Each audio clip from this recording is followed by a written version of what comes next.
ഒരു സുപ്രധാനമായിട്ടുള്ള റിപ്പോർട്ട് ഇപ്പോൾ പുറത്തു വരികയാണ്. അമേരിക്കയുടെ F-35 വിമാനം, അമേരിക്കയുടെ പടക്കുതിര എന്ന് ഡൊണാൾഡ് ട്രംപ് അടക്കം വിശേഷിപ്പിക്കുന്ന F-35 വിമാനം തകർന്നു വീഴ്ന്നിരിക്കുന്നു എന്ന റിപ്പോർട്ടാണ് ഇപ്പോൾ ലഭിക്കുന്നത്. കഴിഞ്ഞ ദിവസം നമുക്കറിയാം, ഇറാനിൽ ഒരു സൈനിക വിമാനം തകർന്നു വീണ് 2 സൈനികരും 2 സിവിലിയൻസും മരിക്കുന്ന ഒരു സാഹചര്യം ഉണ്ടായി. അപ്പോഴെല്ലാം തന്നെ ഈ വിമാനം തകർത്തതിന് പിന്നിൽ ഇസ്രായേലിന്റെ ചാരന്മാരാണോ അല്ലെങ്കിൽ അമേരിക്കയ്ക്ക് പങ്കുണ്ടോ എന്നിങ്ങനെയുള്ള ചോദ്യങ്ങൾ ഉയർന്നു വന്നതാണ്. ഇപ്പോഴിതാ അതിന്റെ അടുത്ത ദിവസം തന്നെ അമേരിക്കയുടെ ഒരു F-35 വിമാനം തകർന്നു വീണിരിക്കുന്നു എന്ന റിപ്പോർട്ടുകളാണ് പുറത്തു വരുന്നത്. ഇറാനുമായുള്ള സംഘർഷം നിലനിൽക്കുന്ന സാഹചര്യമാണിത്.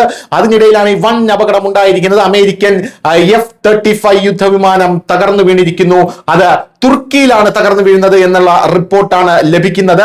ചില ആൾക്കാർ പറയുന്നത് ഇത് F-35 അല്ല, മറിച്ച് ഇത് F-16 ആണ്. അങ്ങനെ ഒരു ആശയക്കുഴപ്പം നിലവിൽ ഇപ്പോൾ നിൽക്കുന്നുണ്ട് എന്നുള്ളതാണ്. എന്നാൽ അനൌദ്യോഗിക റിപ്പോർട്ട് പ്രകാരം ഇത് F-16 അല്ല, F-35 ആണ് എന്ന് തന്നെയാണ് അറിയാൻ സാധിക്കുന്നത്. എന്തായാലും 2026 ഫെബ്രുവരി 25 പുലർച്ചെ തുർക്കിയിലെ ബാലിക്കേസിൽ പ്രവിശ്യയിൽ ഒരു വലിയ അപകടം സംഭവിച്ചു. ദൗത്യപ്പറക്കല്ലായിരുന്ന തുർക്കി വ്യോമസേനയുടെ F-35 ഫൈറ്റർ ജെറ്റ് പറന്നുയർന്ന മിനിറ്റുകൾക്കുള്ളിൽ തകർന്നു വീണു എന്നുള്ള റിപ്പോർട്ടുകളാണ് ലഭിക്കുന്നത്.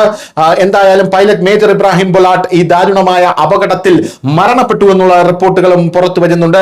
ഇത് F-16 ആണ് എന്നും പറയുന്നുണ്ട്.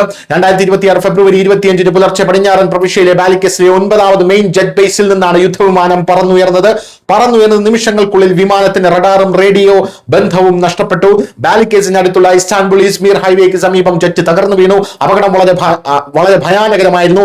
വിമാനത്തിന്റെ അവശിഷ്ടങ്ങൾ പലയിടത്തും ചിതറിക്കിടക്കുകയും ഒരു വലിയ സ്ഫോടനത്തോടെ ആകാശത്തേക്ക് തീജ്വാലകൾ ഉയരുകയും ചെയ്തു എന്നുള്ളതാണ് റിപ്പോർട്ടുകൾ സൂചിപ്പിക്കുന്നത്.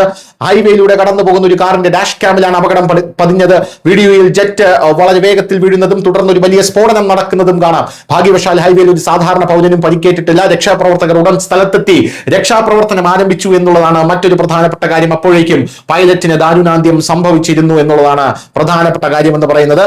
തുർക്കി വ്യോമസേന സ്തംഭിച്ചു പോയി ഈ വിവരത്തോടുകൂടി എന്നുള്ളതാണ് പ്രധാനമായും നമ്മൾ മനസ്സിലാക്കേണ്ട കാര്യം. നമുക്കറിയാം, അമേരിക്കയും ഇറാനും തമ്മിൽ വലിയ സംഘർഷം നിലനിൽക്കുന്ന സാഹചര്യം. ഈ സാഹചര്യത്തിൽ അമേരിക്കയുടെ ISS ജെറാൾഡും USS ജെറാൾഡും അമേരിക്കയുടെ അബ്രഹാം ലിങ്കൺ അടക്കമുള്ള കപ്പലുകൾ തുർക്കിയെ കിഴക്ക് നിന്നും പടിഞ്ഞാറ് നിന്നും വളഞ്ഞു നിൽക്കുന്ന സാഹചര്യം ഉണ്ടായിട്ടുണ്ട്. ഇറാന്റെ ഷാഹിദ് ബഗേരി ഇപ്പോൾ അമേരിക്കയെ നേരിടുന്ന ഒരു സാഹചര്യം ഉണ്ടായിട്ടുണ്ട്. അപ്പൊ ഈ സാഹചര്യത്തിൽ കഴിഞ്ഞ ദിവസം ഒരു വിമാനം തകർന്നു വീണിട്ടുണ്ട്. ഈ സാഹചര്യത്തിൽ തുർക്കിയിൽ അമേരിക്ക കൊടുത്തൊരു വിമാനം, അത് F-16 ആയിക്കൊള്ളട്ടെ, F-35 ആയിക്കൊള്ളട്ടെ, ഏതൊരു വിമാനമായിരുന്നാലും തകർന്നു വീഴുന്നു എന്ന് പറയുന്നത് അതിന് ഇറാന്റെ പങ്കുണ്ടോ അല്ലെങ്കിൽ മറ്റേതെങ്കിലും രാജ്യങ്ങളുടെ പങ്കുണ്ടോ, റഷ്യയുടെ പങ്കുണ്ടോ എന്നൊക്കെയുള്ള ചർച്ചകൾ ഇനി വരും മണിക്കൂറുകളിൽ ലോകമാധ്യമങ്ങളിൽ ഉണ്ടാകുമെന്നുള്ള കാര്യത്തിൽ തർക്കമില്ല. എന്തായാലും വിശദമായിട്ടുള്ള അന്വേഷണത്തിനാണ് തുർക്കി ഇപ്പോൾ ഉത്തരവിട്ടിരിക്കുന്നത്. News desk.